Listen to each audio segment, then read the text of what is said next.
আসসালামু আলাইকুম প্রিয় বন্ধুগণ, আপনারা নিশ্চয়ই জানেন যে বিশ্বে আরেকটি সামরিক জোটের অভ্যুদয় ঘটেছে। বিশেষ করে ইচ্ছুকদের জোট বা কোয়ালিশন অফ উইলিং, এই নবগঠিত জোট রাশিয়া ও ইউক্রেনের যুদ্ধকে ভর করেই গঠিত হয়েছে। সোভিয়েত ইউনিয়ন বা সোভিয়েত রাশিয়ার নেতৃত্বে সামরিক জোট ছিল যার নাম ওয়ারস, যেখানে বিশ্বের সমাজতান্ত্রিক দেশগুলির অন্তর্ভুক্তি ছিল, আর অন্যদিকে পশ্চিমা গণতান্ত্রিক পুঁজিবাদী বিশ্বাসী রাষ্ট্রগুলির সম্মিলিত সামরিক জোট ছিল ন্যাটো। 90-এর দশকে সমাজতান্ত্রিক ব্লকের বিলুপ্তির ঘটায় সোভিয়েত রাষ্ট্র ভেঙে খান খান হয়ে যায় এবং সে সকল দেশের অধিকাংশ দেশ পশ্চিমা মূল্যবোধের প্রতি এবং গণতান্ত্রিক পতাকা তলে আশ্রয় নেয়, যা সোভিয়েত ইউনিয়নের এক ধরনের বিপর্যস্ত ভর করে। ভেঙে যায় তাদের সমাজতান্ত্রিক চিন্তা চেতনার রাষ্ট্র সমাজ এবং তাদের সামরিক জোট ওয়ারস। তবে ন্যাটো এখনও বহাল তবিয়তে আছে, যদিও ভেতরে ভেতরে নানা টানাপোড়েন চলছে। আর মার্কিন যুক্তরাষ্ট্র প্রভাবিত ন্যাটো থেকে বের হয়ে নীরবে নিভৃতে গঠিত হয়েছে কোয়ালিশন অফ উইলিং বা ইচ্ছুকদের জোট, যার মূলত উৎপত্তিস্থল রাশিয়া ইউক্রেনের যুদ্ধ।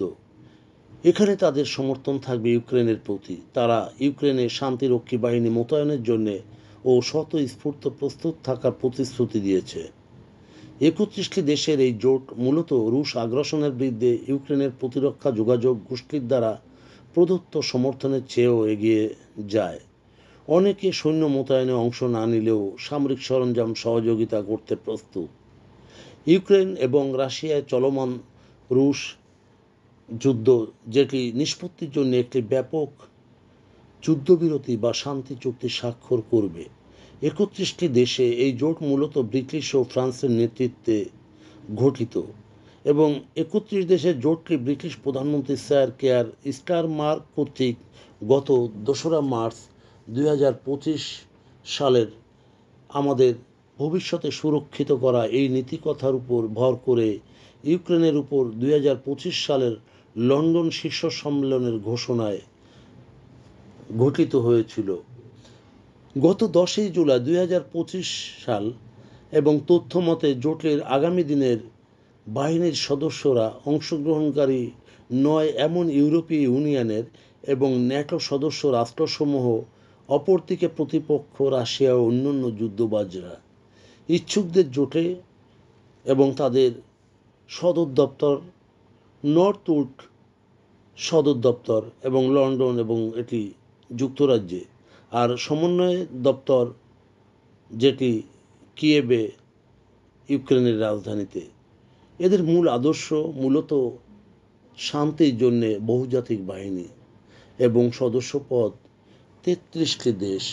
এটির মূল লক্ষ্য 2025 সালে শান্তি আলোচনা এগিয়ে নেওয়া এবং সেটি যদি ব্যর্থ হয় তাহলে ইউক্রেনে সামরিক সহায়তা প্রদান এবং রাশিয়ার বিরুদ্ধে অর্থনৈতিক নিষেধাজ্ঞা জোরদার করা। অর্থাৎ বিশ্বের আরেকটি নতুন সামরিক জোট গঠিত হলো, যেটি আপতকালীন সামরিক ও শান্তি বিষয়ক কার্যকলাপ আমরা প্রত্যক্ষ করছি, যেটির নাম ইচ্ছুকদের জোট বা কোয়ালিশন অফ উইলিং। প্রিয় বন্ধুগণ, যদি আমাদের এই তথ্য গল্প আপনার ভালো লাগে তাহলে লাইক এবং শেয়ার দিন এবং আজ আমাদের সঙ্গে থাকার জন্যে ধন্যবাদ। আমাদের ফলো দিন এবং সাবস্ক্রাইব করুন।